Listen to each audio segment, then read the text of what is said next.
नमस्कार दोस्तों, मैं हूं गोपाल सिंह राठौड़ और आप हो प्लिंथ सिविल्स के ऑनलाइन प्लेटफॉर्म पर। अपन इंडियन इकोनॉमी सर्वे की हाईलाइट देख रहे थे और हाईलाइट में अपन ने सबसे पहले तो मैंने कहा था कि आपको डेफिनेशंस ज़रूरी होती है इकोनॉमी सर्वे पढ़ने के लिए, या फिर आर्थिक जो व्यवस्था या आर्थिक जो अपन कहते हैं अर्थव्यवस्था है उसको पढ़ने के लिए सबसे पहले डेफिनेशंस ज़रूरी होती है। कुछ टर्म्स ज़रूरी होती है जिनको अपन याद कर लें तो क्या होता है कि अपन को एक मोटा मोटा आइडिया हो जाता है कि अपन क्या पढ़ रहे हैं। तो अपने जीडीपी वगैरह, जीवी वगैरह, वो सारी चीजें, जितने भी घाटे होते हैं, राजकोषीय घाटे, राजस्व घाटा, प्राथमिक घाटा, वो सारी चीजें देख ली थी। उसके बाद में अपन ने इंडियन इकोनॉमी सर्वे का हाइलाइट्स, जो कि एक अलग से मेरे हिसाब से 30-35 पेज का जो निकाला है इंडियन गवर्नमेंट ने, उसके बारे में अपन देख रहे थे। लगभग तीसरा चैप्टर पूरा हो गया था और चौथा चैप्टर भी लगभग अपन ने क्लियर कर लिया था। अपन ने मोटा मोटा एक बार बताता हूँ आपको क्या पढ़ा था, जो कि वन डे एग्जाम में आने लायक चीजें हैं। तो अपन ने देखा था कि जो इंडियन गवर्नमेंट है, तो जो अपने चीफ इकोनॉमिक एडवाइजर है, उन्होंने क्या कहा कि 2026-27 में अपनी जो जीडीपी है वो लगभग किस आधार पे बढ़ेगी, लगभग 6.8% से लगभग 7.2%। ये इन्होंने एक आइडिया दिया। एक इन्होंने कहा जो अपना राजकोषीय घाटा है वो संशोधित उन्होंने निकाला।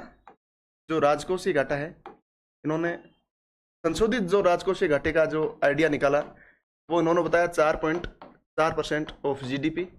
और अनुमानित जो बताया, अनुमान ने बताया 2026 का, उन्होंने बताया 4.3%। ये अपन ने पढ़ा था। उसके अलावा अपन ने प्राथमिक घाटे के बारे में पढ़ा था कि प्राथमिक घाटा जो राजकोषीय घाटा होता है उसमें से अपन ब्याज निकाल देते हैं। ये सारी डेफिनेशन से अपन ने पढ़ी थी, इसलिए दोबारा पढ़ने की आवश्यकता नहीं है। यदि आपको इन सारी चीज़ों के बारे में पढ़ना है तो आप इससे पिछली जो वीडियो है उसके बारे में देख सकते हैं। उसकी लिंक मैं इसके लगा दूंगा कैप्शन में। तो जो प्राथमिक घाटा है वो अपना अपन ने डिस्कशन किया था कि ये लगभग 0.8% के आसपास रहा था। अपने जीवीए की बात करी थी, जीवीए अपना टोटल जीवीए अपन ने देखा था 7.3% के आसपास वृद्धि कर रहा है। जीवीए में अपन ने कृषि देखा था, उद्योग देखा था, और उसके अलावा अपन ने सर्विस सेक्टर देखा था। ये अपन ने 3% के आसपास देखा था, ये अपन ने 6% के आसपास देखा था, ये अपन ने 9% के आसपास देखा था। मोटा मोटा ये सारी चीजें देखी थी अपन ने। इसके अलावा अपन चौथे चैप्टर से जब स्टार्ट करेंगे तो चौथे चैप्टर में मैंने बताया था आपको कि कुछ 8 ऐसे देश है जिनके साथ में अपना एफटीए हो चुका है, जिसमें यूरोपियन यूनियन जो अभी अभी हुआ है उसके बारे में अपन ने देखा था। और कुछ 7-8 देश और थे जिनके साथ में होना बाकी है। यूरेशियन कंट्रीज हो गया, आसियान हो गया, अमेरिका हो गया, उनके साथ में एफटीए होना बाकी है। वो सारी चीजें अपन ने देखी थी। अब आज अपन स्टार्ट करेंगे चौथे चैप्टर के आगे, कि चौथा चैप्टर में आगे अपन देखेंगे कि सीएडी, जिसको अपन कहते हैं करंट अकाउंट डेफिसिट या चालू खाते का घाटा, वो अपन आज देखेंगे। शुरू करते हैं दोस्तों। ये बात होगी थी अपनी। हाँ, टोटल अपन ने, मैंने बताया था कि जो मर्चेंडाइज जो है उसमें अपने व्यापार घाटा $248.3 बिलियन हो रहा है। मर्चेंडाइज जो गुड्स है उसमें। सर्विस में मैंने आपको बताया था, सर्विस में इंडिया को फायदा हो रहा है 151.7, ये सरप्लस है 51.7। तो अपन टोटल अपना ट्रेड डेफिसिट कितना है, क्या देखें कि अपन टोटल ट्रेड डेफिसिट कितना है। तो वो मैं यदि उसके बारे में बात करूं तो 248 में से अपन यदि ये निकाल दिया 151, क्योंकि ये तो माइनस में जो कि गुड्स का है, और ये जो प्लस में है ये जो है अपना सर्विस सेक्टर है। जो सर्विस सेक्टर अपना बहुत अच्छा है, सर्विस सेक्टर में अपन सरप्लस में जा रहे हैं, जबकि जो गुड्स सेक्टर है, जो अपना मर्चेंडाइज एक्सपोर्ट वगैरह होता है, उसमें अपन क्या है, थोड़ा सा लो चल रहे हैं। उसमें अपना व्यापार घाटा चल रहा है लगभग $248.3 बिलियन का। अपन इसमें से 151 निकला दे तो लगभग 95-96 के आसपास आता है। तो अपना जो टोटल व्यापार घाटा है दोस्तों, जो टोटल व्यापार घाटा है वो अपन बात करें तो टोटल व्यापार घाटा अपना 95 से लेकर $96 बिलियन के आसपास है। ठीक है, इसके बारे में मैं बताऊंगा कि अमेरिका के साथ में अपना सरप्लस है 40-45 के आसपास, चाइना के साथ में अपना माइनस में है, रशिया के साथ में अपना माइनस में है। तो इसके लिए क्या करना पड़ेगा अपन को इसके लिए एक्सपोर्ट ज्यादा करना पड़ेगा, इंपोर्ट कम करना पड़ेगा, रुपये की स्थिति मजबूत करनी पड़ेगी। ये सारी चीजें, ये हो गया था अपना लगभग, ये मैंने बता दिया था आपको। ये वाला फैक्ट मैंने नहीं बताया था, वो मैं अभी बता रहा हूँ। 95-96 बिलियन डॉलर के पास अपना जो टोटल, ये मैंने अलग अलग बताया था कि मर्चेंडाइज में अपना अलग से $248.3 बिलियन के आसपास अपना घाटा है, और जो सर्विस सेक्टर है, सर्विस सेक्टर में मैंने आपको बताया तो $151.7 बिलियन जो है वो अपन सरप्लस में चल रहे हैं। ये मैंने आपको ये भी बताया था कि पहले 135 था, जिसके बाद में बढ़कर 151 हो गया था। ये चीजें मैंने आपको बता दी थी। आगे चलते हैं अपन। ये मैंने आपको बता ही दिया था, 8 अभी बताया था मैंने आपको। इसके बाद में अपन अगले चलते हैं, भारतीय अर्थव्यवस्था ये के बाद सारी बातें। ये कि सुविधाजनक चालू खाता घाटा है। जो चालू खाता घाटा क्या होता है, सबसे पहले तो चालू खाता घाटा पढ़ रहे तो अपन को ये भी पता होना चाहिए कि चालू खाता घाटा होता क्या है, करंट अकाउंट डेफिसिट होता क्या है। तो करंट अकाउंट डेफिसिट में बताऊं आपको दोस्तों कि करंट अकाउंट डेफिसिट होता क्या है।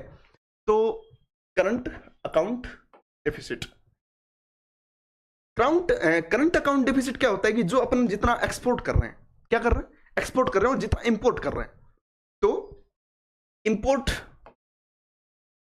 विदेशी मुद्रा के रूप में, इंपोर्ट किससे करते हैं, विदेशी मुद्रा में करते हैं। अपन डॉलर में कोई सामान खरीदते हैं, विश्व जो अर्थव्यवस्था चल रही है वो डॉलर में अपना सामान खरीदती है, इंडिया भी डॉलर में सामान खरीदता है। तो इंपोर्ट अपन डॉलर में कर रहे हैं, ठीक है।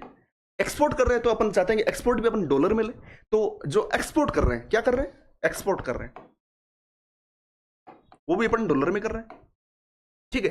तो इंपोर्ट में से एक्सपोर्ट अपन निकाल दे। इंपोर्ट जैसे अपन सोना कर रहे हैं, अपन ऑयल कर रहे हैं, इसके अलावा और भी फार्मास्यूटिकल्स कर रहे हैं, कोई टेक्नोलॉजी कर रहे हैं, इंपोर्ट कर रहे हैं। एक्सपोर्ट अपन कोई देखिए डायमंड कर रहे हैं, फार्मास्यूटिकल्स कर रहे हैं, या फिर और भी कोई चीज जो अपन एक्सपोर्ट कर रहे हैं। मान के चलिए अपना इंपोर्ट जो है वो 150 रुपए का है,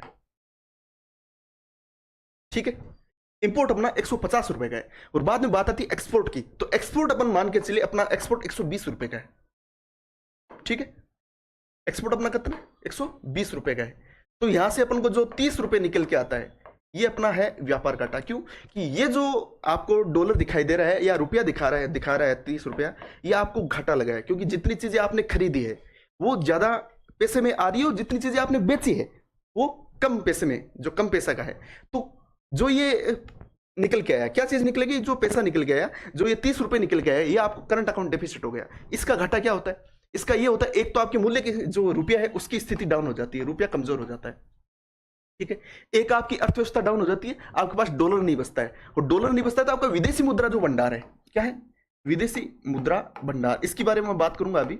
विदेशी जो मुद्रा भंडार है, विदेशी मुद्रा भंडार जो है, जो अपना विदेशी मुद्रा भंडार है वो डाउन चला जाता है। अभी मैं बात करूं आपको तो लगभग 701 बिलियन डॉलर के आसपास अपना विदेशी मुद्रा भंडार है, जो कि लगभग 11.1 महीने तक अपना एक्सपोर्ट करने के लिए काफी है, जो कि बहुत अच्छी स्थिति में है। इसको अपन यदि 11 महीने से ऊपर हो तो बहुत अच्छी स्थिति में होता है। इसको अपन कहते हैं 2015 में लगभग 8.5 महीने या 8.9 महीने के आसपास का अपने पास एक्सपोर्ट करने लायक विदेशी मुद्रा भंडार बचा था अपना। अभी 701 बिलियन डॉलर है, जो कि अच्छी स्थिति में, 11 महीने से ज्यादा की स्थिति में। ये मैं आपको बता रहा था करंट अकाउंट डेफिसिट क्या होता है, चालू खाता घाटा क्या होता है। तो चालू खाता घाटा मैंने आपको बताया जो कि 0.8% है। अपने प्राथमिक घाटा भी बहुत बताया था 0.8% है, और अपना जो चालू खाते का घाटा है वो भी 0.8% है। कितना है, 0.8%। एक सेकंड दोस्तों,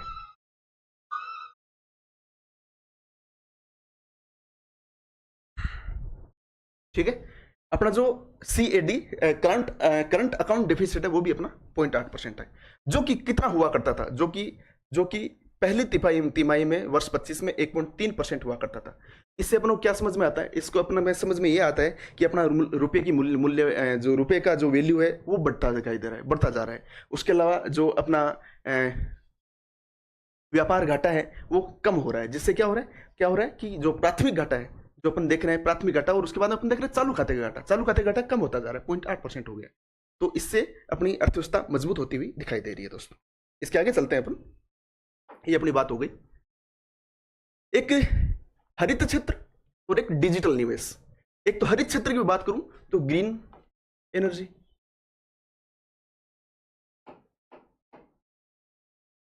एक रिपोर्ट आई है कि ग्रीन एनर्जी से रिलेटेड, जैसे सोलर सिस्टम हो गया, जैसे विंड सिस्टम हो गया, ये जो इससे जो हरित क्षेत्र जो आ रहा है, एनवायरमेंट से रिलेटेड, फॉरेस्ट से रिलेटेड जो हरित क्षेत्र है वो, और एक साथ में डिजिटल निवेश। क्या, डिजिटल निवेश। और डिजिटल निवेश में अपन देख पा रहे हैं यूपीआई अपने यहाँ पे बहुत अच्छा काम कर रहा है, ठीक है।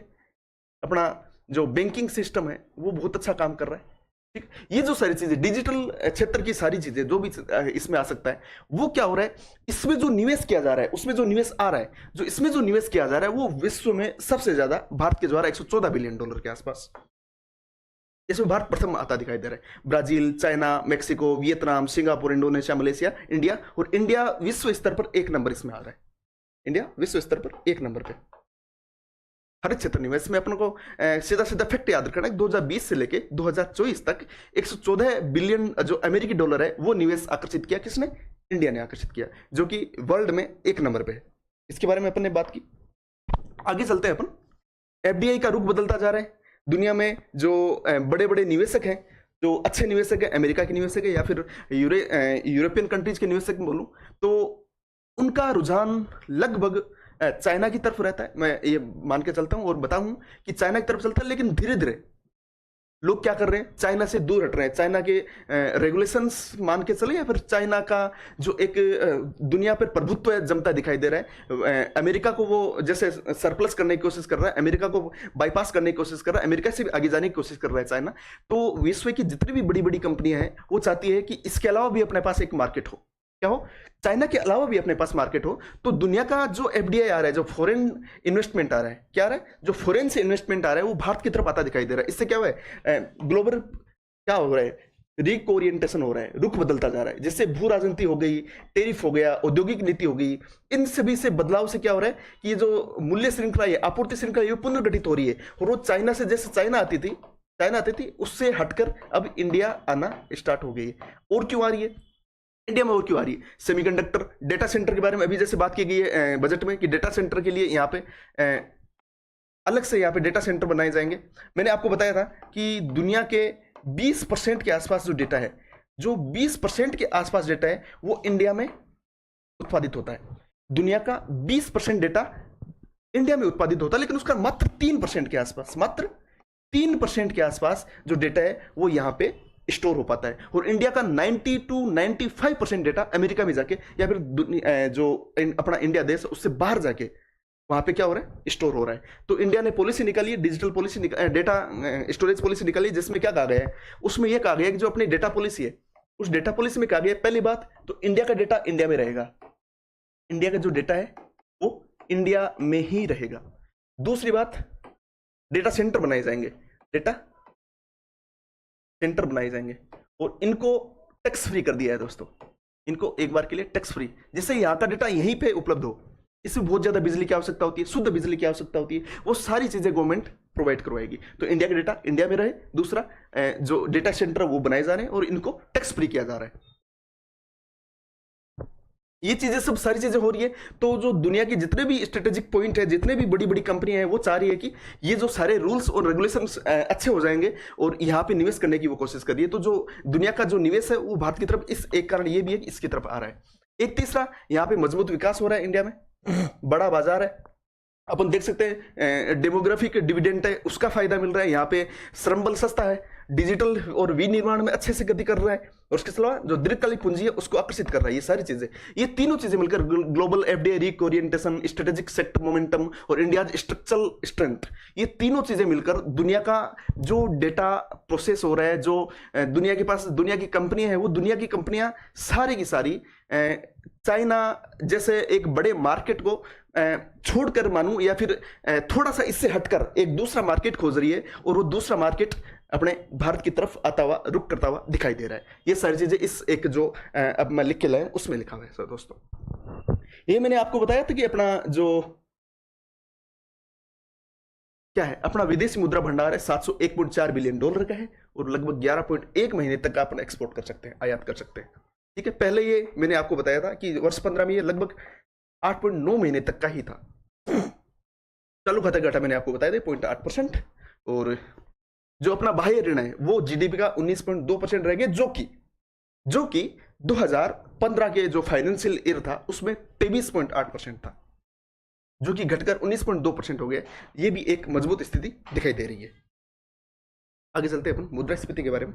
मुद्रास्फीति क्या होती है? मुद्रास्फीति मैंने आपको पहले ही बता रखा है, जो पहला चैप्टर पहला अपन ने क्लास ली थी उसमें मुद्रास्फीति के बारे में आपको बताया था मैंने। मोटा मोटा ये है कि जो रुपए की कीमत है वो उसमें घट जाती है, और जो जो भी वस्तुएं होती है उनकी जो उनका जो होता है मूल्य वो बढ़ता जाता है, जिससे वो खरीदने में आसानी नहीं रह पाती। तो मुद्रास्फीति क्या है? मुद्रास्फीति को नियंत्रित करने के लिए इंडिया ने बहुत अच्छे कदम उठाए हैं, और मुद्रास्फीति जो इंडिया की है वो एक नॉमिनल चल रही है, एक नॉर्मल स्तर पर चल रही है, और दुनिया की जो अच्छी अच्छी कंट्रीज है उससे भी अच्छी स्थिति में भारत है, जो कि अपन आगे बात करेंगे कि इंडिया की जो मुद्रास्फीति है वो एक बहुत अच्छी स्थिति में चल रही है, एक सॉलिड व्यवस्था है जो उसमें चल रही है। आरबीआई ने बहुत अच्छे प्रयत्न किए, गवर्नमेंट ने बहुत अच्छे सब्सिडीज वगैरह दिए, जिससे कि भारत की जो मुद्रास्फीति है नियंत्रित है। और उसके बारे में कुछ फैक्ट्स ये हैं कि जो इंडिया की मुद्रास्फीति है 2025 के दौरान, शीर्षक जो मुद्रास्फीति है जिसको कहते हैं अपन हेडलाइन मुद्रास्फीति।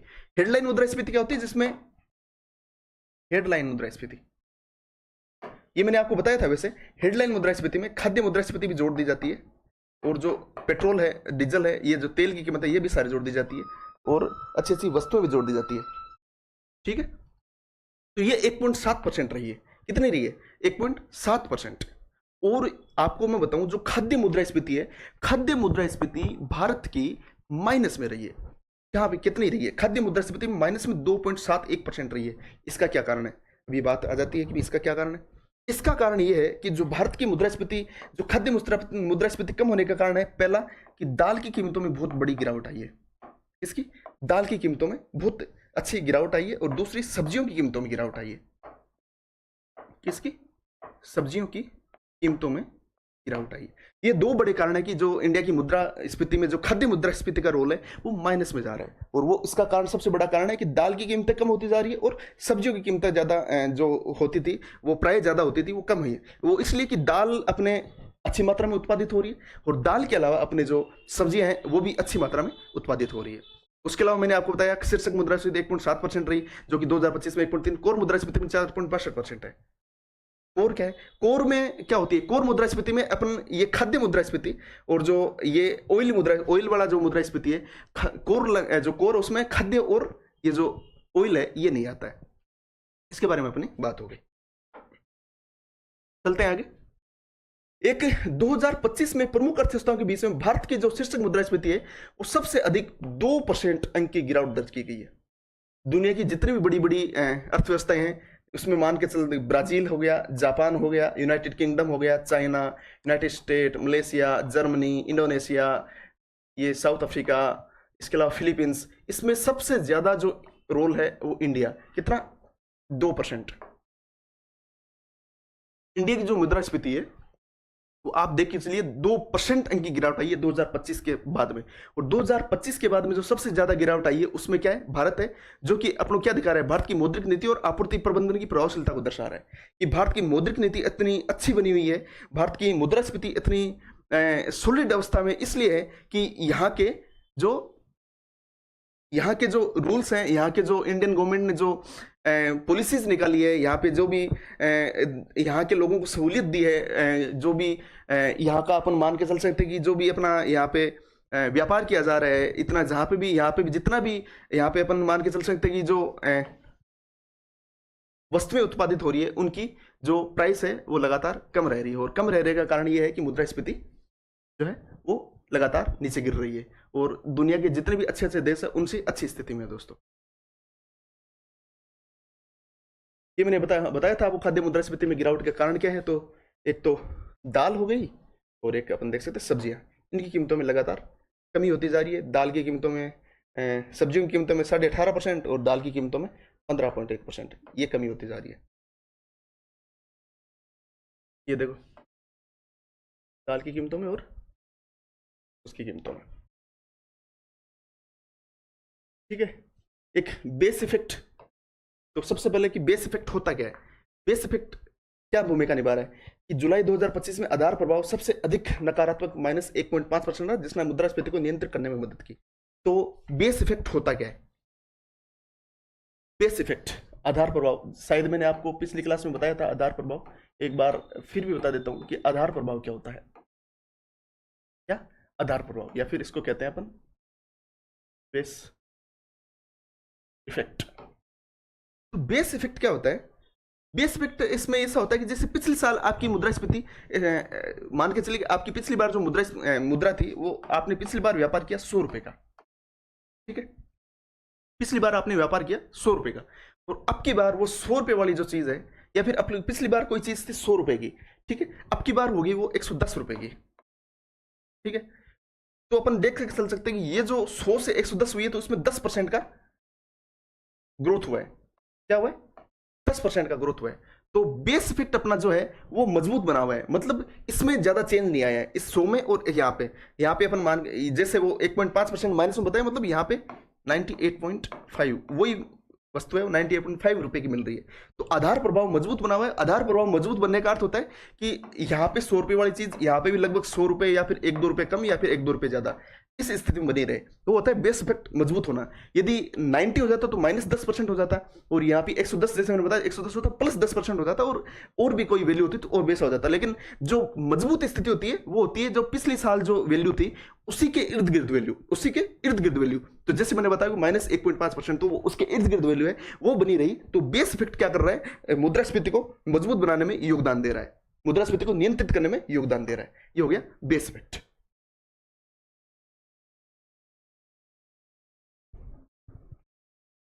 कोर मुद्रास्फीति अपन मैंने आपको बता दी, ये थोड़ी बहुत इसमें वृद्धि देखी जा रही हो तो सोने चांदी की कीमतों के कारण हो रही है, जो कि आपको पता है सोने और चांदी की कीमतें एक बार चांदी की कीमतें लगभग 4 लाख के आसपास चलेगी, जो धड़ाम से गिरी 2.5 लाख के आसपास जो अभी चल रही है, इसके बारे में मैंने आपको बताया था।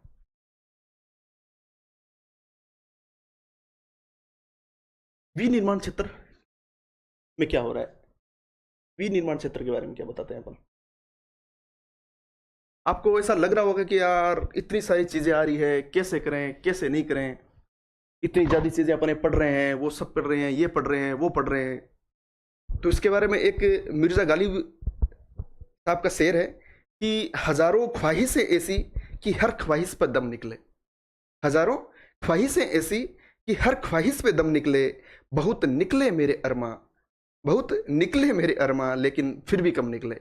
इसको मैं क्या क्या क्या क्या क्या लाया हूँ? ये जो शेर है उसको मैं थोड़ा पढ़ाई पे रिलेट करता हूँ। बहुत सारे टॉपिक्स आ रहे हैं और बहुत सारे टॉपिक्स, इतने ज्यादा टॉपिक्स आ रहे हैं कि शायद समझ में नहीं आ रहे होंगे, इसलिए इसको मैं थोड़ा सा बदल के लाया हूँ। इसको बदल के ऐसे लाया हूँ कि हजारों टॉपिक्स ऐसे कि हर टॉपिक पे दम निकले। हजारों टॉपिक्स ऐसे कि हर टॉपिक पे दम निकले, बहुत रटे मैंने कॉन्सेप्ट्स। क्या? बहुत रटे मैंने कॉन्सेप्ट्स लेकिन फिर भी कम निकले। बहुत रटे मैंने कॉन्सेप्ट्स लेकिन फिर भी कम निकले। तो ये एक मिर्जा गालिब साहब का शेर है, उसको थोड़ा सा चेंज कर पढ़ाई के ऊपर कि इतने ज्यादा टॉपिक्स आ रहे हैं कि शायद आपको याद नहीं हो पा रहे होंगे, रट नहीं पा रहे होंगे, समझ नहीं पा रहे होंगे। बहुत सारे टॉपिक्स हैं उनको समझ नहीं पा रहे होंगे, बहुत सारे कॉन्सेप्ट्स हैं जिसको समझ नहीं पा रहे होंगे। चलो ठीक है, ये थोड़ी सी मजाक की बात, आगे चलते हैं। विनिर्माण क्षेत्र की व्यापार शर्तें। तो विनिर्माण क्षेत्र में क्या हो रहा है कि विनिर्माण क्षेत्र थोड़ा सा डाउन हो रहा है दोस्तों। अपना विनिर्माण क्षेत्र डाउन हो रहा है, और इतना डाउन हो रहा है, मैं एक कंपैरिजन इसमें दिया गया है, अपना जो इकोनॉमी सर्वे है उसमें कंपैरिजन दिया गया है कि विगत वर्ष जो 25 है उसमें कृषि के अनुपात में जो वो है वो तो है 0.65%, कि यदि कृषि 100 रुपए की हो रही है, 100 रुपए का उत्पादन कृषि में हो रहा है, तो 65 रुपए का विनिर्माण हो रहा है उसके मुकाबले। ठीक है, और सर्विस सेक्टर के मुकाबले, जैसे सर्विस सेक्टर 100 रुपए का हो रहा है, सर्विस सेक्टर 100 रुपए का हो रहा है, तो विनिर्माण 81 रुपए का हो रहा है। ये एक मोटा मोटा अनुमान जीवीए के आधार पे, ये एक सर्विस सेक्टर की तुलना करने के लिए भाई सर्विस सेक्टर किस तरह से ग्रोथ कर रहा है। तो जो एग्रीकल्चर है, तो एग्रीकल्चर के मामले में तो वो 100 की जगह 65 ही हो पा रहा है, और जो अपना सर्विस सेक्टर है, तो सर्विस सेक्टर के मामले में विनिर्माण 100 के मुकाबले 81 हो पा रहा है। यदि सर्विस सेक्टर 100 है तो अपना विनिर्माण क्षेत्र 81 है। ये एक छोटा सा एक अंदाजा अपने इकोनॉमी सर्वे में अनंत जो अपने नागेश्वरन सर हैं उन्होंने एक मोटा मोटा अंदाजा पेश किया है।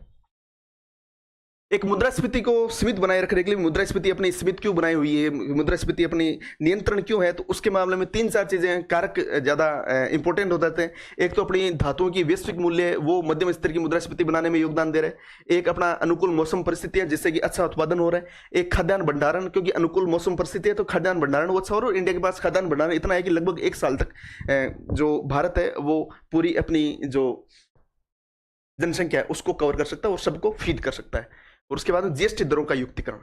ठीक है, जीएसटी दरों में युक्तिकरण किया गया जिससे वस्तुओं की कीमतों में लगभग क्या हो रहा है, प्रभाव देखा जा रहा है। अब इसके बाद देखते हैं दालों की कीमतें स्थिर रही हुई है, मैंने आपको बताया दालों की कीमतें स्थिर है। उसके अलावा एक छोटा सा ये भी इसमें देखा गया है कि एग्रीकल्चर सेक्टर 4.7% की ग्रोथ कर रहा है, क्रॉप जो फसलें हैं वो 4% की ग्रोथ कर रहा है। अपना जो लाइव स्टॉक है मतलब पशुपालन वो 6.1% की ग्रोथ कर रहा है। फिशिंग अपना सबसे अच्छा ग्रोथ कर रहा है, लगभग 7.2% की ग्रोथ कर रहा है। फिशिंग मतलब मत्स्य पालन 7.2% की ग्रोथ कर रहा है, पशुपालन 6.1% की ग्रोथ कर रहा है, फसल उत्पादन 4.0% की ग्रोथ कर रहा है और कुल कृषि क्षेत्र 4.7% की ग्रोथ कर रहा है। ये नीतिगत विचार, ये सारे चीजें, इसके अलावा कि गवर्नमेंट किसानों को क्या क्या फायदे दे रही है, गवर्नमेंट किसानों को क्या क्या फायदे दे रही है, जिससे जो किसान है वो अच्छा उत्पादन कर पा रहे हैं, अपनी मुद्रास्फीति बनी हुई स्थिर बनी हुई है, मुद्रास्फीति में ज़्यादा चेंज नहीं आया है, ज़्यादा बड़ी इन्फ्लेशन नहीं आ पा रही है। उसका कारण ये कि एक तो संस्थागत दिया गया, एक तकनीकी सहायता दी है, एक इनपुट और आय सहायता दी गई है। तकनीकी और संस्थागत सहायता में राष्ट्रीय खाद्य सुरक्षा और पोषण मिशन चलाया जा रहा है, खाद्य तेल तिलहन पर एक राष्ट्रीय मिशन चलाया जा रहा है, कृषि विज्ञान केंद्र स्थापित किए गए हैं, एफपी और सहकारी समितियों को बढ़ावा दिया जा रहा है, पीएम फसल बीमा योजना चलाई जा रही है, कृषि इंफ्रा योजना चलाई जा रही है, डिजिटल कृषि मिशन अपन देखते हैं, उच्च उपज वाले बीजों की उपलब्धता अपन देखते हैं। इनपुट और आय सहायता में पीएम कृषि सिंचाई योजना चल रही है, मृदा स्वास्थ्य कार्ड जो सूरतगढ़ से चला वो चल रहा है, उर्वरक पे सब्सिडी दी जा रही है, किसान कृषि योजना, किसान क्रेडिट कार्ड जो केसीसी योजना है वो चल रही है, कस्टम हायर केंद्रों की स्थापना की जा रही है, पशुधन के लिए खुरपका मुंहपका रोग के लिए नियंत्रण किया जा रहा है, नियम मत्स्य के किसान समृद्धि सहायता योजना चलाई जा रही है। 3 ये चीजें, पीएम किसान योजना चलाई जा रही है, न्यूनतम समर्थन योजना चलाई जा रही है, पीएम मानधन योजना चलाई जा रही है। ये सारी चीजें चलाई जा रही है जिससे किसानों को फायदा मिल पा रहा है, कुछ सब्सिडीज मिल पा रही हैं, जो उर्वरक है वो अच्छे जो मूल्य, जैसे भारत नाम से उन्होंने निकाला है कि जो यूरिया है वो एक ही ब्रांड से चलाई जाएगी, भारत ब्रांड के नाम से चलाई जाएगी, उसके नीचे बीजेपी का ब्रांड रहेगा, प्रधानमंत्री श्री मोदी जी की वहाँ पे एक प्रतिमा रहेगी, ऐसा कह सकते हैं अपन। वो जिससे क्या हो रहा है, जिससे लोगों को एक तो लोकल माल नहीं मिल रहा है, लोकल माल नहीं मिल रहा है मतलब पैसा लग रहा है लेकिन जिसका कोई यूज नहीं हो, मतलब लोकल माल वही होता है जिसका कोई यूज नहीं हो, जो कोई काम नहीं है और उसका पैसा लग जाए। जैसे 250 रुपये की यूरिया आपको 200 रुपये में मिल जाएगी लेकिन वो काम नहीं आएगी। तो इसलिए इंडिया ने क्या किया, भारत ब्रांड नाम से एक यूरिया निकाली है, जिससे क्या सभी को सेम यूरिया मिलेगी और जिससे क्या सभी को फायदा मिलेगा, एक उचित कीमत में मिलेगा। इस तरह से बहुत सारी चीजें की जा रही है जिससे क्या होता है, किसान समृद्ध हो रहे हैं और किसान समृद्ध हो रहे हैं तो अपना कृषि सेक्टर मजबूत हो रहा है और कृषि सेक्टर मजबूत हो रहा है तो अपने यहाँ पे एक तो रोजगार मिल पा रहा है, उसके अलावा अपना जो एक्सेस मात्रा में जो अपना फसल उत्पादन है वो हो पा रहा है और फसल उत्पादन यदि अपना एक्सेस मात्रा में हो रहा है तो खाद्य मुद्रास्फीति वो ऊपर नहीं जा पा रही है और खाद्य मुद्रास्फीति भी अपन देखते हैं कि हेडलाइन मुद्रास्फीति में गिरी जाती है और हेडलाइन मुद्रास्फीति उसके कारण अपनी नॉर्मल एवरेज स्तर पर बनी हुई है, कोर मुद्रास्फीति भी अपनी एवरेज स्तर पर बनी हुई है। ये अपनी इसके बारे में किसानों को क्या सरकारी सहायता दी जा रही है इसके बारे में अपनी बात हुई। इसके बाद में अपन आते हैं चैप्टर नंबर 7 पर। अपने अभी तक 6 चैप्टर हो गए, अपने आते हैं चैप्टर नंबर 7 पर जो कि है सर्विस सेक्टर के बारे में कि अपनी सेवाएं कहाँ पे क्या कर रही है क्या नहीं कर रही है। थोड़ा बहुत मैंने आपको बता दिया कि सेवा क्षेत्र में कैसा क्या हो रहा है, सेवा क्षेत्र में कैसे क्या चीजें हो रही है। एक तो जो भारत का जीवीय क्षेत्र जो कि है वो 2024 में जो 7.2% था, 7.6% था, 10 साल का जो अपना CAGR जिसको बोलते हैं अपन, वो 7.6% था और वो ही लगभग 2024 में जो 2024 तक जो ये था वही लगभग क्या है पूर्व कोविड औसत 7.2% के करीब। हाँ, इसके बारे में कि जो पहले लगभग 10% के आसपास था, जो अपना लगातार 10 साल से 7.2% के आसपास था, वो ही 2024 में कितना रहा 7.6%। तो ये क्या दिखाई दे रहा है कि पहले का जो कोविड पूर्व का जो स्तर था उससे भी अच्छा अपन ने ग्रोथ कर लिया है, उससे भी अच्छा अपन ने ग्रोथ कर लिया है, वो जो कि अपने 7.6% अपन देख पा रहे हैं। पूर्व कोविड स्तर 7.2% से अच्छी स्थिति में दिखाई दे रहा है। भारत का विचलन अपन देख सकते हैं जो कि दुनिया के जितने भी गैस बड़ी बड़ी कंट्रीज हैं, जैसे चाइना हो गया, जैसे अमेरिका हो गया, फिर ऑल वर्ल्ड की बात करें, वर्ल्ड का जो विचलन है माइनस में 0.8% है दोस्तों। चाइना का जो विचलन है माइनस में 3.1% है। ठीक है, अपन देख सकते हैं चाइना का जो विचलन है माइनस में 3.1% है, जो विश्व का औसत अब माइनस में 0.8% है, अमेरिका माइनस में 1.3% है। यहाँ पे क्या हो रहा है, यहाँ पे विचलन ज्यादा होता जा रहा है, सेवाएं यहाँ पे सेवा क्षेत्र वो कम होता जा रहा है, लेकिन जो भारत का जो विचलन पूरा कोविड स्तर है वो माइनस 0.4% है, मात्र 0.4% है। इसे क्या समझ में आ रहा है कि भारत का जो सर्विस सेक्टर है वो उसमें ज्यादा कोई चेंज नहीं है। जो भारत का सर्विस सेक्टर जो कोविड से पूर्व था वो ही लगभग अपना जो सर्विस सेक्टर है कोविड के बाद में, कोविड की मार झेलने के बाद में, लगातार 3-4 साल तक कोविड की मार झेलने के बाद में जैसे दुनिया में मंदी आ गई, वो मंदी को झेलते हुए भारत का जो सर्विस सेक्टर है वो लगभग वैसी ही स्थिति में है जैसे स्थिति में जो कोविड था उससे पहले था। जैसे माइनस में 0.4% का सिर्फ विचलन आया, जो कि दुनिया के स्तर पर पूरे वर्ल्ड में माइनस में 0.8% के लगभग, जो इंडिया से डबल है। और उसके अलावा चाइना में देखा जाए तो डबल नहीं, 832 लगभग 8 गुना ज्यादा है वहां पे विचलन अपन को देख पा रहे हैं। और जो अमेरिका है वो लगभग 3 गुना, माइनस में 1.3%, लगभग 3 गुना यहाँ से विचलन हो रहा है। इससे अपन को क्या देखा जा रहा है कि इंडिया का जो सर्विस सेक्टर है एक मजबूत स्थिति में है, और वो मजबूत स्थिति बनाए रखे हुए है, इसलिए जो भारत का जो सेवा सेक्टर है वो बहुत ही अच्छा प्रदर्शन कर पा रहा है। जो कि अपन ने इस बारे में ये जो एक मैप है उसके बारे में अपन ने बात की। ये देख सकते हो शहरी रोजगार में 61.9% का योगदान देता है, ये फैक्ट्स है, ये देख सकते हो आप। ये जो सर्विस सेक्टर 53.6% हो गया, जो कि 51.3% था। जीडीपी में योगदान अपना सर्विस सेक्टर में इस टाइम में 53.6%, ठीक है, जो कि कोविड पूर्व कितना 51.3%। ये भी अपन को दिखाई दे रहा है कि इंडिया में सर्विस सेक्टर एक अच्छी वृद्धि करता हुआ नजर आ रहा है। अपना जो सर्विस सेक्टर है एक अच्छी मजबूत स्थिति बनाए रखे हुए। बाकी ये फैक्ट है 51.7% औपचारिक योगदान दे रहा है, वो सारी चीजें।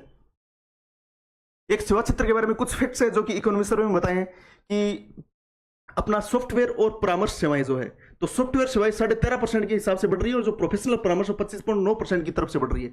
अपना पोर्ट जो कार्गो ट्रैफिक है, जो अपना माल वाहन होता है, जो जहाजों के माध्यम से माल वाहन होता है, अपना लगभग माल वाहन वही होता है। तो वो जो पोर्ट कार्गो है अपना 672.9 मीट्रिक टन एयर कार्गो है, ठीक है।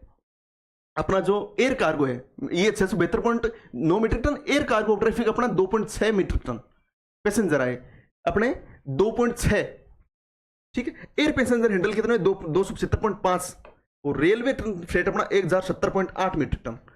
FY 26 की बात कर रहा हूं। Port cargo traffic 672.9 MT, air cargo traffic अपना 2.6 MT, एयर पैसेंजर हैंडल अपने 275.5 मिलियन लोग, और रेलवे फ्रेट जो अपना 1070.8 मीट्रिक टन। ये FY 26 तक की बात है, ठीक है। पोर्ट कार्गो मतलब जो माल जहाज से आता है वो 672.9 मीट्रिक टन आया गया है। एयर कार्गो जो हवाई जहाज के माध्यम से आता है वो 2.6 मीट्रिक टन के आसपास में। जो अपन ने पैसेंजर हैंडल किए, विदेश से पैसेंजर हैंडल किए, वो लगभग 275.5 मिलियन लोग, मतलब 27 करोड़, 27.5 करोड़ लोग। और रेलवे से जो रेलवे फ्रेट से जो अपना माल यहाँ से वहां तक जा रहा है वो है 1070.8 मीट्रिक, जो अपनी एक मजबूत स्थिति दिखाई दे रही है। अंतरिक्ष के मामले में कुछ फैक्टर 393 विदेशी सैटेलाइट छोड़ी गई, $433 मिलियन का एक्सपोर्ट हुआ, 3,246 करोड़ रुपए का राजस्व मिला, सैटेलाइट डेटा सर्विस मिली $495 मिलियन की, बहुत सारी चीजें। पर्यटन क्षेत्र में अपन देख रहे हैं घरेलू पर्यटन 17.5% की वृद्धि हुई है, और अंतर्राष्ट्रीय पर्यटन में लगभग 8.9% की वृद्धि हुई है, और 60% जो होटल है वो उनका जो रेट है उन्होंने हाई किया है। मीडिया मनोरंजन में अपन देख सकते हैं 2.5 ट्रिलियन सेक्टर हो गया है। गेमिंग 232 मिलियन का राजस्व, जिससे विपक्ष से $103 बिलियन का अपन को राजस्व है। ITO जीसीसी विस्तार देख सकते हैं, 1700 जीसीसी सेंटर बन गए हैं अभी तक, JNAI स्टार्टअप्स वगैरह, ये सारी चीजें अपन देख सकते हैं कि सेवा क्षेत्र में किस तरह से मजबूत स्थिति बनी हुई है, कौन सी चीज कितनी ज्यादा। जैसे मैंने सॉफ्टवेयर क्षेत्र के बारे में बताया, पोर्ट कार्गो के बारे में बताया, अंतरिक्ष के बारे में बताया, पर्यटन क्षेत्र के बारे में बताया, ये सारी चीजें अपन याद रखेंगे तो अपना हो सकता है मेंस में भी अपने काम आए।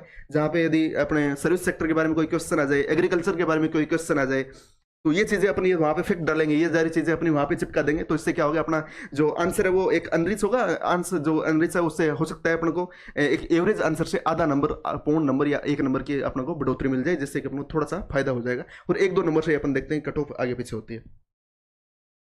7वां चैप्टर अपना हो गया है। अब आते हैं 8वां चैप्टर उद्योगों के बारे में है, कि उद्योग कैसे क्या कर रहे हैं उनके बारे में बताते हैं 8वां चैप्टर के बारे में। 8वां चैप्टर ये बता रहा है आपका जो व्यापार अपेक्षा सूचकांक है, बिजनेस जो एक्सपेक्टेंसी जो अपना इंडेक्स है, क्या है, बिजनेस एक्सपेक्टेशन इंडेक्स। ये क्या है, अपना 100 से ऊपर बना हुआ है।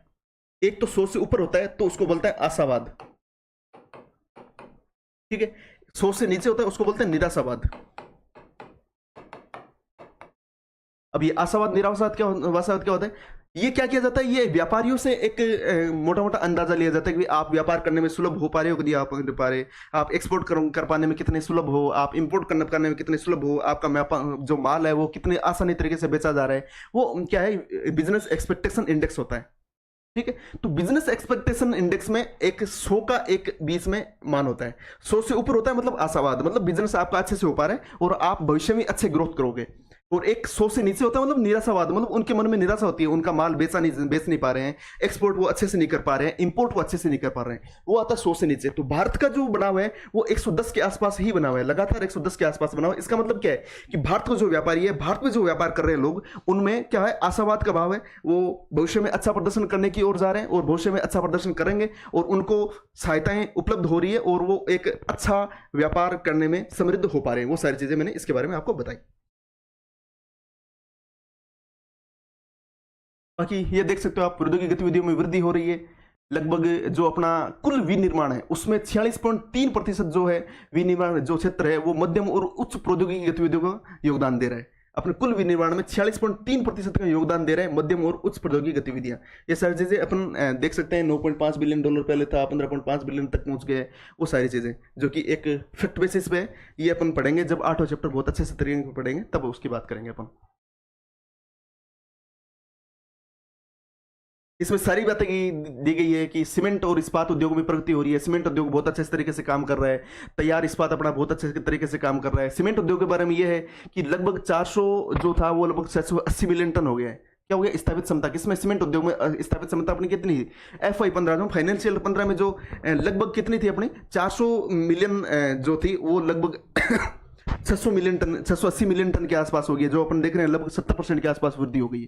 400 से कितनी बढ़ के कितनी हो गई? 680 हो गई। मतलब लगभग अपन देख सकते हैं कि 70% के आसपास वृद्धि हो गई है। सीमेंट उद्योग में वृद्धि हो रही है, इस्पात में वृद्धि हो रही है, कोयले में वृद्धि हो रही है।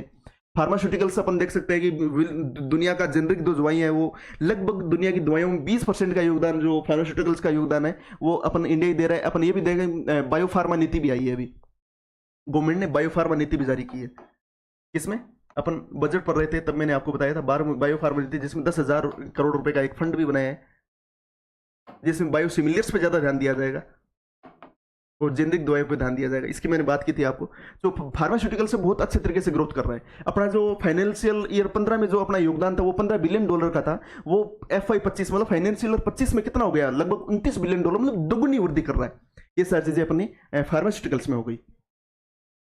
ईवी क्रांति आ रही है। ईवी अपना जो क्षेत्र है, ईवी को ज्यादा प्रमोट किया जा रहा है। अपने जो ट्रांसपोर्ट मिनिस्टर है श्री नितिन गडकरी जी, उन्होंने ईवी को बहुत अच्छे से प्रमोट किया है। ईवी के ऊपर बहुत सारी छूट ली है। ईवी जो पॉलिसी है, इलेक्ट्रिकल व्हीकल पॉलिसी भी लाई गई है, वो सारी चीजें लाई गई, जिससे क्या हुआ है कि लगभग लास्ट 5 साल में अपना जो CAGR है, जो 5 साल का जो CAGR निकाला जाता है वो CAGR 62.5% की वृद्धि दिखाई दे रहा है। कितनी वृद्धि? लगभग 62.5% की वृद्धि दिखाई दे रही है। वो अपने ईवी क्रांति, जिसको अपन ईवी क्रांति कह के चल रहे हैं, वो 62% की वृद्धि अपन को दिखाई दे रही है। वो ईवी क्रांति होगी। इसके अलावा अपन इलेक्ट्रॉनिक्स देखते हैं, इलेक्ट्रॉनिक्स में बहुत अच्छा उत्पादन हो रहा है। इलेक्ट्रॉनिक्स के बाद में अपन नवाचार पारिस्थितिकी तंत्र देखते हैं, तो जो भारत की रैंकिंग जो नवाचार जो रैंकिंग इंडिया की चल रही थी वो 2015 में जो 81 थी। भारत की रैंकिंग कितनी? 2015 में 81 थी।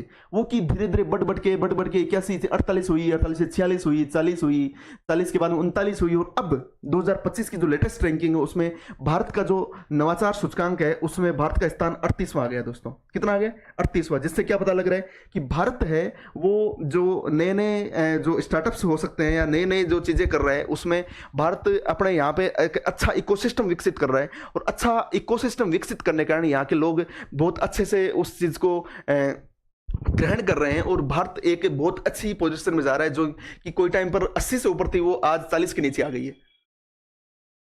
कितनी थी? 81 थी, जो कि आज घटकर कितने पे? 38 पे आ गई है। जो कि अपना यहाँ पे अच्छा एक तंत्र है, वो उसके बारे में बताया दे रहा है। इसके बाद में अपन देखते हैं कि भारत में 1.97 लाख, जो कि आपको स्क्रीन पे दिखाई दे रहा है, मोटे अक्षरों में दिखाई दे रहा है, 1.97 लाख अपने जो मान्यता प्राप्त स्टार्टअप यहाँ पे है। अपन देख सकते हैं जो पेटेंट है, पेटेंट में 2 गुना की वृद्धि दिखाई दे रही है कि पेटेंट में जो आवेदन किए गए हैं लगभग 2 गुना आवेदन किए गए हैं। और जो अपना ट्रेडमार्क पंजीकरण होता है वो 1.5 गुना पंजीकरण किए गए हैं। इसमें ये देख रहे हो आप, लगभग 5 साल में 1.97 लाख स्टार्टअप अपने मान्यता प्राप्त। ये अपने 1 डे एग्जाम के लिए प्रीलिम्स टाइप, जैसे यूपीएससी प्रीलिम्स आने वाला है मई 24 को। इसके अलावा मई में ही आरएस की जो प्रीलिम्स है वो प्रस्तावित है। माननीय मुख्यमंत्री ने अपने उसमें प्रोस्पेक्टस में बताया भी था कि 500 के आसपास भर्ती आ सकती है, जो कि हो सकता है आरपीएससी द्वारा लगभग लास्ट 4-5 दिन में या 1 सप्ताह के अंदर अपना नोटिफिकेशन निकाल दे। जैसे यूपीएससी का नोटिफिकेशन आ गया तो उसको मद्देनजर रखते हुए अपन ये जो कर रहे हैं, तो इसमें से बहुत सारे क्वेश्चन आने की उम्मीद है। जैसे टेलीकम्युनिकेशन का एक एग्जाम हुआ था थोड़े दिन पहले, टेलीकम्युनिकेशन का एग्जाम हुआ था, और उससे पहले एक डिप्टी जेलर का एग्जाम हुआ था। तो टेलीकम्युनिकेशन एग्जाम में और डिप्टी जेलर के एग्जाम में इकोनॉमी सर्वे से सीधे क्वेश्चन डाले गए थे, लगभग 5-7 क्वेश्चन के आसपास, 5-5 क्वेश्चन के आसपास डाले गए।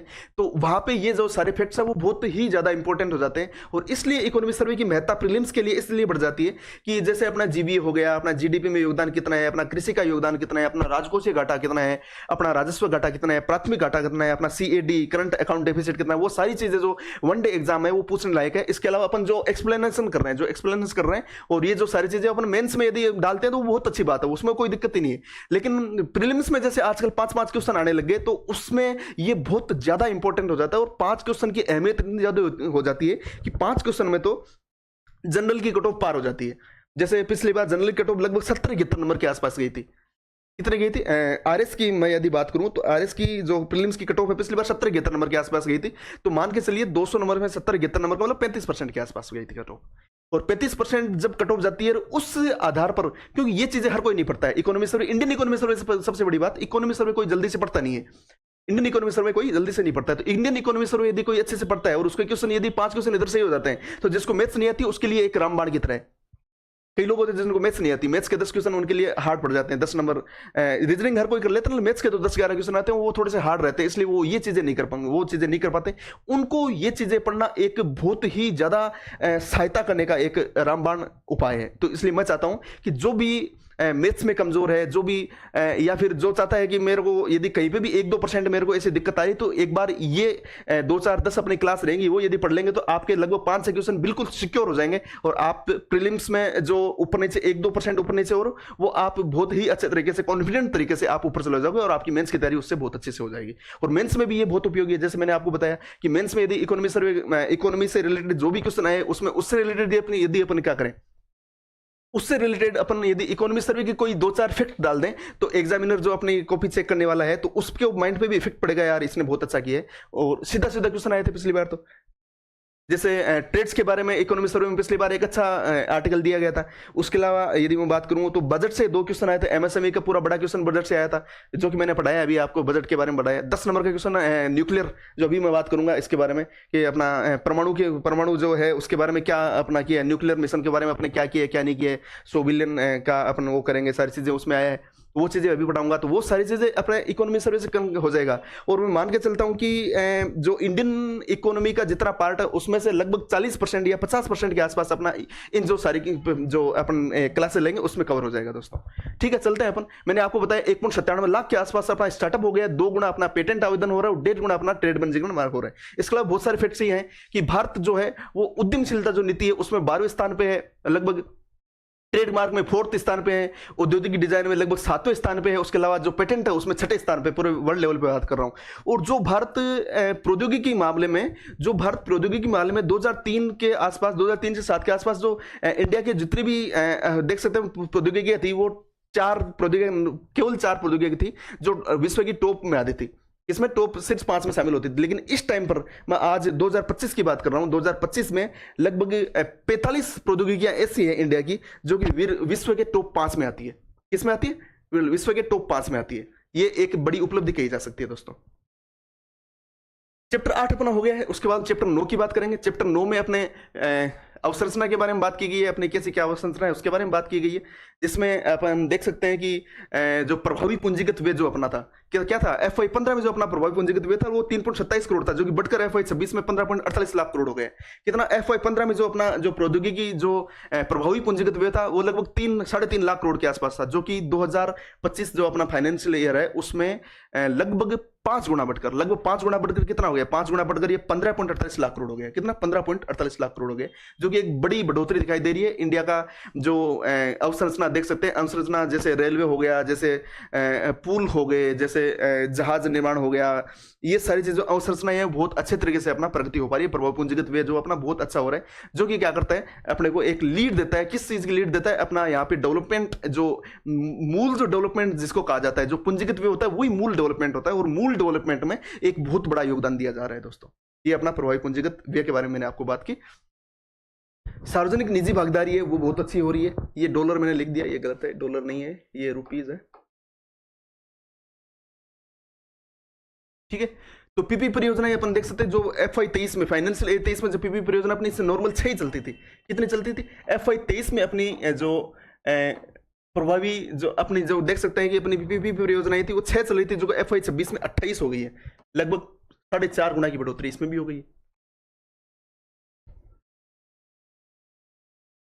बाकी ये भौतिक संपर्क व्यवस्था में सुधार हो रहा है, 60% की वृद्धि हो गई। किसमें? राष्ट्रीय राजमार्ग में। पहले जो देख सकते हैं FY 14 में 91,287 किलोमीटर सड़कें थी, जो कि बढ़कर FY 26 में 1,46,572 किलोमीटर की सड़कें हो गई है दोस्तों।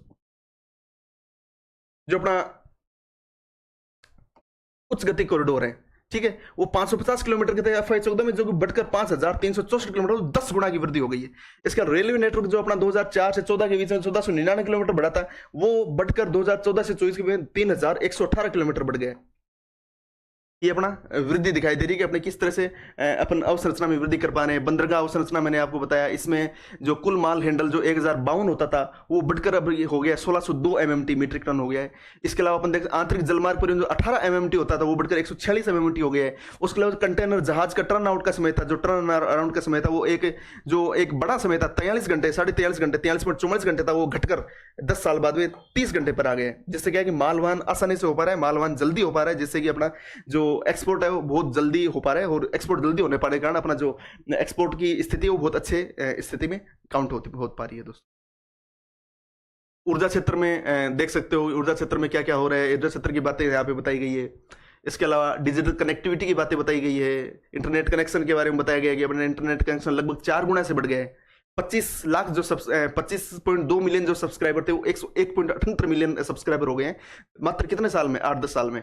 और जो अपना ब्रॉडबैंड जो 6.1 था 10-15 साल पहले, 10-1 साल पहले, वो 16 गुना बढ़कर 99 मिलियन के आसपास ब्रॉडबैंड हो गए हैं। दूरसंचार कुल कनेक्शन जो 933 मिलियन थे, वो 1231 मिलियन हो गए हैं। और ग्राम पंचायतें जो पहले 2.09 लाख ग्राम पंचायतें जो कनेक्टेड थी, वो 2.15 लाख जो पंचायतें वो कनेक्ट हो रही है मात्र 2 साल में, 2023 के बाद में बात कर रहा हूँ मैं। डिजिटल कनेक्टिविटी के बारे में थी, जल जीवन मिशन के बारे में कि जो भारत में मैं बताऊं आपको 2019 में जो 3.23 करोड़ परिवार जो लगे हुए थे, किसमें, जल जीवन मिशन के अंदर 3.23 करोड़ परिवार, कितने 3.23 करोड़ परिवार को जो पानी मिल पा रहा था, वो बढ़कर वो परिवार हो गए लगभग 15 करोड़। कितना हो गया? लगभग 15.76 करोड़, 15.76 करोड़ परिवार हो गए जिनको जो नल कनेक्शन है वो उपलब्ध हो पा रहा है। जो 3.23 करोड़ थे, कितने लगभग 2019 में, मतलब पिछले 6 सालों में इसकी वृद्धि हो गई है। आप मान सके चल सकते 3 से लेकर 15 तक, मतलब 5 गुना वृद्धि हो गई है, जो कि अपनी कनेक्टिविटी मतलब आज 81% से अधिक ग्रामीण परिवारों को जल जीवन मिशन के अंतर्गत नल के पानी की सुविधा उपलब्ध हो पा रही है। लगभग 81% परिवार, जो पहले 3 करोड़ परिवार थे, वो बढ़कर 15 करोड़ परिवार हो गए। एक परिवार में अपन 5 भी मनुष्य मान के चले तो 15 गुणा 5 करते हैं तो लगभग 75 के आसपास आता है। और थोड़ा पॉइंटों में और एक्स्ट्रा तो 80 मान के चलिए, 80 करोड़ के आसपास में। तो ये लगभग इंडिया की जो जनसंख्या उसका लगभग 81% जो लोग हैं उनको नल का पानी उपलब्ध हो पा रहा है, जो कि जल जीवन मिशन के तहत हो रहा है। वो सारी चीजें अपन ने इसके बारे में बात की। उसके बाद में अपना चैप्टर 9 कर लिया। चैप्टर 10 के बारे में अपन बात करेंगे, जो कि अपना एनवायरमेंट के बारे में, पर्यावरण और जलवायु परिवर्तन के बारे में, उसके बारे में अपन बात करेंगे। एनवायरमेंट के बारे में क्या क्या सारी चीजें हैं, तो उसमें अपन देख सकते हैं कि यहाँ पे जो अपना सौर ऊर्जा है उसके बारे में बात करेंगे, अपन पवन ऊर्जा के बारे में बात करेंगे। जो उसके बारे में अपनी एक चीज ये इकोनॉमी सर्वे उसने बताया कि जो सौर ऊर्जा है या फिर जो अपना पवन ऊर्जा है, उसमें क्या हो रहा है, उसमें बहुत भारी संसाधनों की आवश्यकता हो रही है। और इसलिए उन्होंने एक ये भी बताया कि जो सौर ऊर्जा और पवन ऊर्जा है उसके स्थान पर आपको दूसरी ऊर्जाएं उपयोग में लेनी जरूरी हो गई है। कि सौर ऊर्जा और पवन ऊर्जा तो अपन कर ही रहे हैं, उसके अलावा अपन यदि कोई दूसरी चीज करें तो वो बहुत ज्यादा उपयोगी रहेगी। और इसी के लिए उन्होंने पिछली बार जो आपको परमाणु मिशन के बारे में बताया था, उस पर जोर दिया है कि अपना परमाणु जो मिशन है उसको बहुत अच्छे तरीके से करो। और परमाणु मिशन आप अच्छे से करोगे तो आपके पास एक दूसरा संसाधन मिल जाएगा। किस चीज का संसाधन मिल जाएगा आपको? स्वच्छ ऊर्जा में एक दूसरी चीज मिल जाएगी। क्यों? क्योंकि इन्होंने बताया कि सौर ऊर्जा बनाने में कितनी आवश्यकता होती है। तो 1 गीगावाट सौर ऊर्जा बनाने में, अब मैं बात कर रहा हूं 1 गीगावाट सौर ऊर्जा बनाने, तो 1 गीगावाट सौर ऊर्जा बनाने में 18.5 टन सिल्वर की आवश्यकता होती है, पॉली सिलिकॉन की 2 से 3 हजार टन की आवश्यकता होती है, और एल्यूमिनियम की 10,252 टन की आवश्यकता होती है। ये आप एक बार अंदाजा लेके चलिए कि जो सिल्वर है मतलब चांदी है, उसकी 18.5 टन की आवश्यकता होती है 1 गीगावाट सौर ऊर्जा बनाने में। पॉली सिलिकॉन हो गया एल्यूमिनियम की 2,500, 3,000, 10,252। इसके अलावा मैं बात करूं आपको पवन ऊर्जा बनाने में, तो आवश्यक सामग्री अपन को तांबा चाहिए 2,866 टन। उसके अलावा अपन को प्लास्टिक चाहिए 0.6% प्लास्टिक के साथ में अपन को फाइबर चाहिए 4,77,666 टन। इससे आपको एक अंदाजा लगाया जा सकता है कि इनको बनाने में कितनी ज्यादा अपने संसाधन की आवश्यकता होती है। इसीलिए इकोनॉमी सर्वे में श्री अनंत नागेश्वरन ने यह बोला है कि आपको इनके अलावा ये चीज तो आप कर ही रहे हो, इसका तो आपका जो 2030 तक 500 गीगावाट का जो आपका क्या है, 500 गीगावाट के आसपास, कितना 500 गीगावाट के आसपास क्या है आपका जो लक्ष्य है 2030 तक, जो कि आपका 2030 तक लक्ष्य है, वो तो आपको करना ही है। लेकिन इसके अलावा क्योंकि ये बहुत ज्यादा संसाधन खर्च कर रहे हैं, इसलिए आपको एक दूसरी चीज पे भी ध्यान देना होगा। और दूसरी चीज क्या है? दूसरी चीज आपकी है कि दूसरी चीज आपको परमाणु ऊर्जा पे ध्यान देना होगा। परमाणु ऊर्जा के लिए उन्होंने जो पिछली बार कहा था नाभिक की ऊर्जा के बारे में,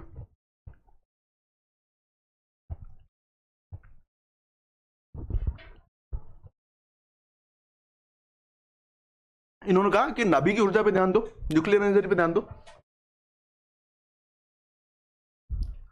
हाइड्रोजन का उत्पादन करो। इन्होंने क्या ये सौर ऊर्जा, जैसे मैंने आपको बताया था अभी, सौर ऊर्जा और जो अपनी पवन ऊर्जा है, ठीक है, इनकी जगह इन्होंने कहा है कि परमाणु ऊर्जा पे ध्यान दो, हाइड्रोजन पे ध्यान दो, बायो एनर्जी पे ध्यान दो। क्यों? क्यों ये इतनी जो संसाधन ज्ञान नहीं है जितनी की आपकी पवन ऊर्जा और जो अपनी सौर ऊर्जा है उसके बारे में। तो उन्होंने जो न्यूक्लियर एनर्जी है उसके बारे में एक बड़ा एक चिट्ठा पेश किया इन्होंने कहा है कि जो अपना राष्ट्रीय परमाणु ऊर्जा मिशन है 2025-26, जो कि पिछली बार आपके आरएस मेंस में 10 नंबर में क्वेश्चन आया था, उसके बारे में उन्होंने यहाँ पे कहा है कि लगभग 2025-26 में केंद्रीय बजट में 20,000 करोड़ रुपए का आवंटन किया गया था, जो कि आपको मैंने पिछली बार बताया था आपको। 5 स्वदेशी रूप से डिजाइन एसएमआर, जो स्मॉल मॉड्यूलर रिएक्टर इसको कहते हैं, small modular reactor, small modular reactor, small modular reactor, उनको 5 एसएमआर की जो आपको बनाने होंगे, और 2030 तक इसका प्राइस, 2033 तक जो 100 बिलियन, जो इसके बारे में कहा कि लगभग आप 100 गीगावाट, कितना 100 गीगावाट का आपको उत्पादन करना है इसके थ्रू, परमाणु मिशन के थ्रू। कितना? 100 गीगावाट का। तो उससे अभी अपना कितना है? 100 गीगावाट का है 2047 तक लक्ष्य। और जो ये एसएमआर है, 5 स्वदेशी रूप से डिजाइन जो एसएमआर है, वो आपको 2033 तक बनाना है। उसके अलावा आपका जो इस टाइम पे इन्होंने ये भी बताया कि आपका इस टाइम पे जो परमाणु ऊर्जा क्षमता है वो कितनी है, तो उन्होंने बताया 8,780 मेगावाट के आसपास आपकी वर्तमान में ये क्षमता है। तो इस तरह से आपको पवन ऊर्जा और सौर ऊर्जा का एक जो सब्स्टिट्यूट निकाल के लाना है, वो राष्ट्रीय परमाणु ऊर्जा मिशन के तहत जो अपना परमाणु है उनके बारे में बताया उन्होंने। उसके अलावा पीस अधिनियम भी लाए, वो सारी चीजें उन्होंने बताई। उसके बाद में अपन चलते हैं, जो भारत की एक बात इन्होंने ये भी कही है कि भारत को जो भंडारण क्षमता चाहिए, भंडारण क्षमता किसके लिए चाहिए? कि भारत को अपना दीर्घकालिक आवश्यकताओं को पूरा करने के लिए। किसके लिए? भारत को अपने दीर्घकालिक आवश्यकताओं को पूरा करने के लिए, अपने भविष्य में अपने सारे जितने भी नागरिक है या जितनी भी कंपनियां हैं, जितने भी संसाधन चल रहे हैं, जितने भी बड़ी बड़ी आपकी इंडस्ट्री चल रही है, उन सब में बिजली का खपत जितना हो रहा है, तो बिजली का खपत हो रहा है, तो उसके लिए स्टोरेज चाहिए अपन को। तो स्टोरेज के लिए इन्होंने एक आइडिया लगाया है कि भारत को लगभग 411 गीगावाट 2000 कितने तक, 2031-32 तक आपको स्टोरेज की आवश्यकता होगी। कितने की? 411 गीगावाट घंटे की आपको स्टोरेज की आवश्यकता होगी। ये अनंत नागेश्वरन जो अपने इकोनॉमिक एडवाइजर है, उन्होंने एक बात कही है। बाकी हाल ही में पर्यावरण नियमों में उन्होंने सुधार भी किया है। परिवेश 3.0 एकल विंडो क्लियरेंस सिस्टम लाए, जहाँ पे क्या है, यदि आपको कोई भी इससे रिलेटेड, किससे रिलेटेड मंजूरी से लेनी हो, किससे एनवायरमेंट से रिलेटेड लेनी हो, फॉरेस्ट से रिलेटेड लेनी हो, ये MOEF जो अपना है MOEFCC, ministry of environmental forestry, जो CCA climate change, ministry of environmental forestry and climate change, उसके द्वारा परिवेश 3.0 एकल विंडो क्लियरेंस सिस्टम निकाला है। यदि आपको व्यापार स्थापित करना है तो आपको एक ही जगह पर सारी चीज़ें मिल जाएगी। पर्यावरण से रिलेटेड, इकोनॉमी से रिलेटेड अपन को यहाँ पे सिंगल विंडो क्लियरेंस मिल जाएगा, फॉरेस्ट से रिलेटेड आपको सिंगल विंडो क्लियरेंस मिल जाएगा, क्लाइमेट चेंज से आपको रिलेटेड जो अपना सिंगल विंडो क्लियरेंस, वो सारी चीज़ मतलब प्रीवियस 3.0, जो कि एक मेन टर्म बन जाता है, जो कि आपको प्रीलिम्स में भी आ सकता है, मेंस में भी यदि 2-4 नंबर यदि आ सकता है। तो ये सारी चीज़ें देशव्यापी समान मानदंड चल रहे हैं, अच्छे मानदंड चल रहे हैं, इसलिए जो सारी चीज़ें व्यापार सुलभ हो पा रहा है, और सरलीकृत खनन नियम वगैरह वो सारी चीज़ें।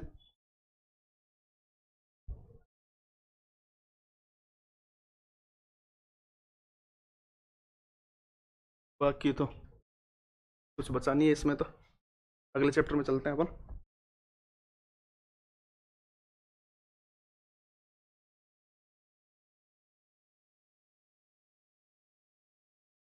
चलते हैं चैप्टर 11 में। चैप्टर 10 अपना पूरा हो गया। अब बात करेंगे चैप्टर 11 की, जो कि आपकी शिक्षा के बारे में बात कर रहा है। शिक्षा में बात कर रहा है तो उन्होंने दो बात बोली है, एक तो स्कूल शिक्षा के बारे में बात बोली है, एक उच्च शिक्षा के बारे में बात बोल रही है। पहला इन्होंने बोला 2030 तक अपना जो GER है वो प्राप्त करेंगे अपन 100% स्कूली शिक्षा में, और 2035 तक अपना GER है वो प्राप्त करेंगे अपन 50%। कितने में? उच्च शिक्षा में। दो बातें इन्होंने बोली। और वर्तमान समय की उन्होंने बात बताई है कि लगभग 14.7 जो लाख विद्यार्थी, 14.7 लाख विद्यालय, उसमें 25 करोड़ के आसपास विद्यार्थी नामांकित है।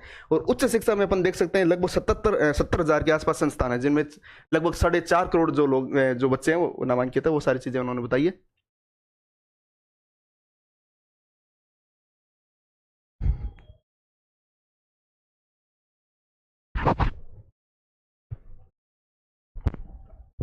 बाकी तो शिक्षा के बारे में गवर्नमेंट बहुत सारी स्कीम चला रही है, जो अपन अलग से टॉपिक जो अपनी क्लास लाएंगे उसमें बताएंगे। आदिवासी शिक्षा के बारे में पीएम जनजातीय आदिवासी योजना चल रही है, जिसके तहत 500 छात्रावास, कस्तूरबा गांधी योजनाएं चल रही है, वो सारी चीजें, निपुण भारत अभियान चल रहा है, वो अपन बात करेंगे, जो अलग से अपन लाएंगे, जो कि एक क्लास लाएंगे जिसमें सारी की सारी योजनाएं अपन कवर करेंगे, इंडिया से रिलेटेड सारी योजनाएं कवर करेंगे, वो सारी उस क्लास में रहेगी। अब स्वास्थ्य के बारे में यह है कि भारत का जो एक बात इसमें कही जो लाइफ एक्सपेक्टेंसी रेशियो था वो कि 1976 में जो 49.7 आ गई, 1976 के आसपास एक व्यक्ति लगभग एवरेज 49.7 या एक पर मान के चलूं मैं 50 साल जीता था। कितना? 50 साल जीता था, जो कि बढ़कर जब वर्तमान समय में या 2023 में इसने डेटा दिया है, 2023 में एक व्यक्ति एवरेज अभी जी रहा है 70.3 साल या फिर 70 साल मान के चलिए।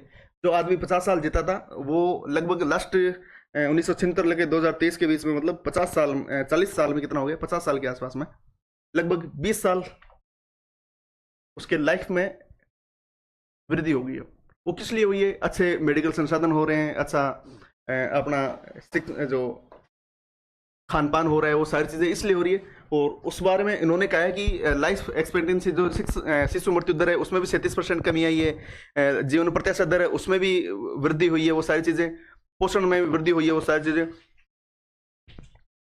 ये अपन देख सकते हैं। स्वास्थ्य सेवाओं में सुधार, बाकी बहुत सारी टेलीमानस चल रहा है, यदि कोई सुसाइड का थॉट्स ला रहा है उसके लिए टेलीमानस चल रहा है, डिजिटल व्यवसाय हो रहे हैं, ऑनलाइन गेमिंग विनियमन वगैरह बहुत सारी चीजें हो रही है, जिससे क्या लाइफ में लगातार बढ़ोतरी हो रही है, स्वास्थ्य जीवन शैली में लगातार बढ़ोतरी हो रही है। यूवी इम्पोर्ट अब लगभग 14.5 करोड़ के आसपास लोग पंजीकृत हो गए, वो सारी चीजें इसमें बात है जो अपन बहुत अच्छे तरीके से करेंगे। रोजगार में वृद्धि दिखाई दे रही है, महिलाओं की रेट में वृद्धि होती दिखा रही है। श्रम बल भागीदारी दर जो 2025 में 55.6% था, कितना? अप्रैल में 55.6% था, वो बढ़कर दिसंबर में 56.1% हो गया है। श्रम बल भागीदारी का दर क्या होता है? श्रम बल भागीदारी दर ये होती है LFPR, labour force participation rate. इसका मतलब ये होता है कि जितने लोग काम करने लायक हैं, काम करने लायक जो जनसंख्या है उसमें से कितनी जो जनसंख्या वो काम कर रही है। जैसे 100 लोग काम करने वाले हैं, वो काम कर सकते हैं, मतलब इनको काम करना आता है और ये काम कर सकते हैं, लेकिन इनमें से 50 लोग ही काम कर पा रहे हैं, इनको ही परिस्थिति उपलब्ध हो रही है जिससे वो काम कर पाए, तो अपना LFPR रेट होगी 50%। ठीक है, तो भारत की जो LFPR रेट 2025 अप्रैल के मिड में जो 55.6% थी, वो बढ़कर दिसंबर मतलब लगभग 5-6 महीने में लगभग आधा % बढ़ गई, वो 56.1% हो गई। और जो बेरोजगारी दर थी वो भी 5.4% थी, वो की घटकर 4.8% हो गई दोस्तों।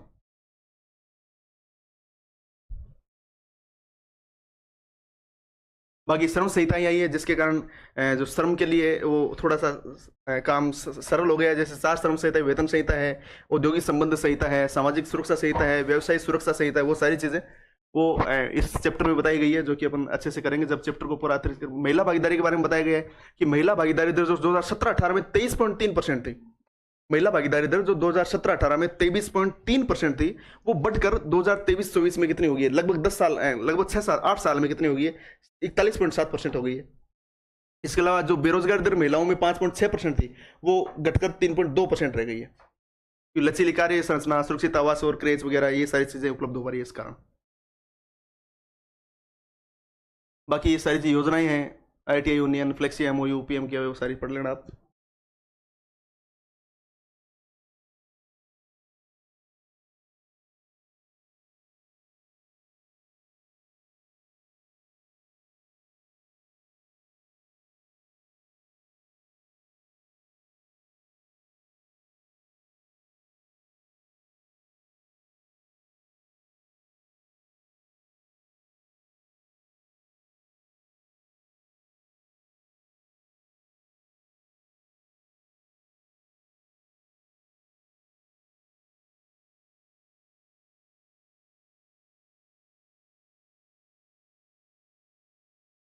आपको 11 चैप्टर बहुत अच्छे तरीके से पढ़ा दिए, 11 चैप्टर में, क्योंकि फैक्ट्स थे बहुत सारे। लास्ट के जो 12वां चैप्टर है, 13वां चैप्टर है, 14वां चैप्टर है, 15वां चैप्टर है और 16वां चैप्टर है।